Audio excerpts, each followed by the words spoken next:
নমস্কার সবাইকে, আশা করি সবাই ভালো আছেন আর আমিও ভালো আছি। চলে আসলাম একটি নতুন লং ভিডিও নিয়ে। সকাল থেকে রাত পর্যন্ত কি করলাম সব কিছু নিয়ে থাকছে আজকের ব্লগ। সকালবেলা ঘুম থেকেই উঠে প্রথমে আমি বিছানাটা গুছিয়ে নিয়েছিলাম।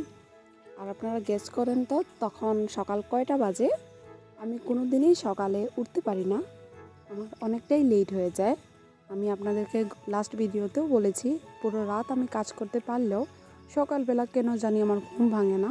এমনকি ঘুম ভাঙলেও আমি সকালবেলা উঠে কাজ করার একদম ইচ্ছে করে না। তাই আর কি ভাবি যে প্রথমে আমি ঘুমিয়ে নিই, তারপর উঠে যে যাই কাজ করার কথা বলে না কেন আমি সব কিছু একদম হাসি মুখে করে নেব। আর এই ট্যাটুটা আমার এখন এত কাজে আসছে, আমি আমার এই পাশে ডান দিকে ট্যাটুটাকে নিয়ে ঘুমাই যাতে আমার গায়ে বেশি বাতাস না লাগে। এত গরমের মধ্যেও আমার কেন জানি গরম লাগে না, আমার ঠান্ডাটা খুব বেশি। আমি শীতের দিন একদম থাকতে পারি না, আমার ঠান্ডাটা খুব বেশি, গরম তেমন একটা না বললেও চলে। আর এই ট্যাটুটার বয়স প্রায় 4 বছর হতে চললো। আর আপনারা তো জানেন আমার ঘরে এখানে ঠাকুর রাখা আছে। এটা এখন থেকে না, যখন আমি মাধ্যমিক দিব মানে ক্লাস 10-এ উঠেছিলাম তখন আমি আমার একটা বোনের বাড়িতে দেখেছিলাম এভাবে সরস্বতী রাখা ছিল। তাই ভাবলাম কেন আমি না রাখি। ঘুম থেকে উঠে আমি সরস্বতীকে প্রথমে আরাধনা করব, তারপর প্রণাম টনাম করে সোজা চলে আসলাম রান্নাঘরে। আজ কিছুই রান্না করার ছিল না, ভাবলাম রাতে রান্না করব, এখন আর রান্না করব না। শুধু এই কাঁঠালের বিচিগুলো আমি ভেজে দিয়েছিলাম। আর এই তো ডাল রান্না করেছিলাম, আর ডালের কড়াইতেই পরে বসিয়ে দিয়েছিলাম রামাইশ ভাজি। আর এই রামাইশগুলো কিন্তু আমাদের গাছের একদম ফ্রেশ। তারপর এই টুকটাক রান্না করা শেষ করে আমি চলে যাব স্নান করতে। কারণ পুরোটা দিনে যখন আপনি পুজো দিয়ে দিবেন তখন ভাববেন যে একদম দিনটাই হালকা হয়ে যায়, কোনো কাজই থাকে না।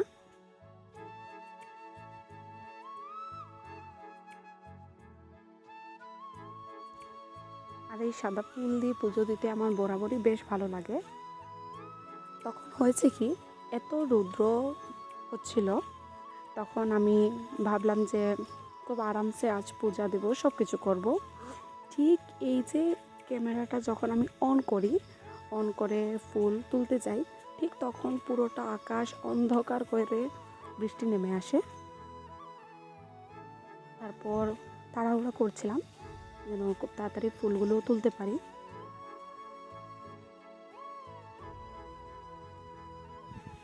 এখানে হয়তো পারে আপনারা বুঝছেন না যে আসলে আকাশ তখন অনেকটাই অন্ধকার ছিল।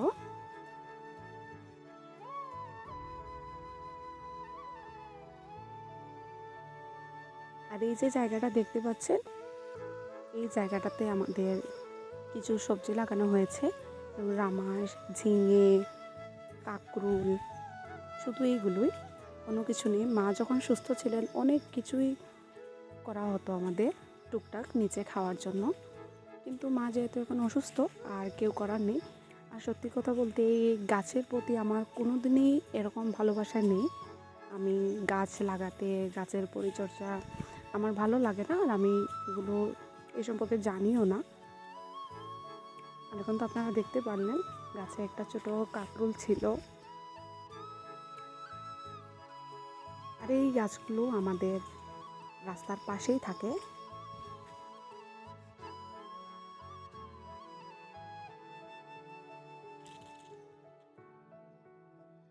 আর এই মহাদেবের লিঙ্গটা রোহিত নিয়ে এসেছিল।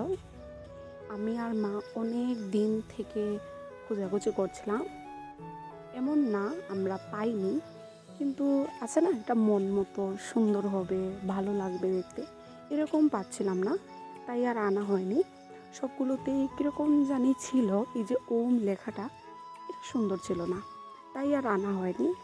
তারপর রোহিত গিয়েছিল এক মেলাতে, ওইখান থেকে এটা নিয়ে আসে, আর এটাতে আসলে খুব সুন্দর লাগছিল।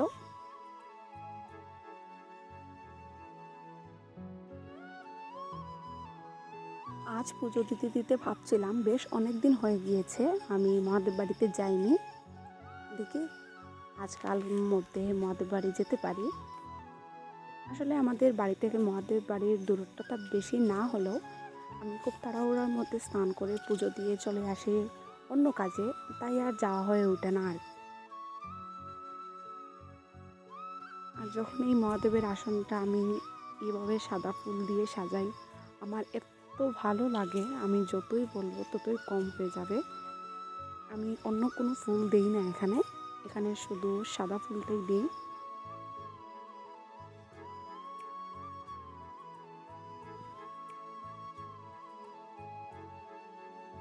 আরও ফুল ছিল কিন্তু আনপ্রিপেয়ারের জন্য আর ফুল তুলতে পারিনি। যা পেরেছি তাই দিই আর কি, পুজোটা দিয়ে নিয়েছি।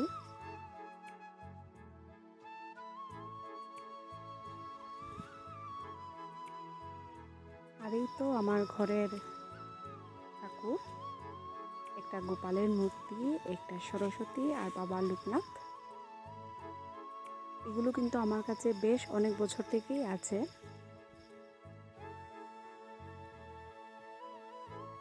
তারপর পুজো শেষ করে আমি আবার যাই রান্নাঘরে, কারণ কাঁঠালের বিচিগুলো আমি বসিয়ে গিয়েছিলাম, এসে দেখি একদম বেশি ভাজা হয়ে গিয়েছে, মানে শক্ত হয়ে গিয়েছে আর কি। তারপর এগুলোকে গরম অবস্থায় যদি আপনি গুঁড়ো করেন না, তাহলে ঠান্ডা হলে এগুলো গুঁড়ো হতে চায় না ঠিকঠাক মতো। তাই ভাবলাম যে প্রথমে এগুলো গুঁড়ো করে নিই, তারপর খেতে বসবো।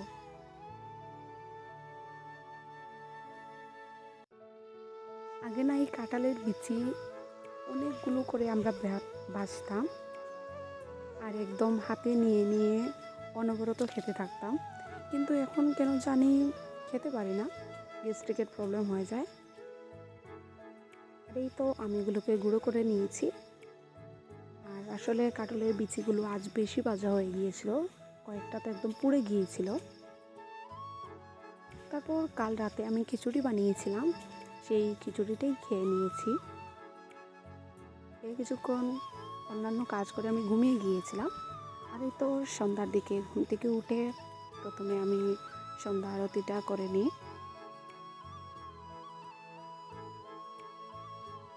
আর সন্ধ্যা আরতি করে 1 সেকেন্ডও লেট করিনি, সোজা চলে গিয়েছিলাম চা বসাতে।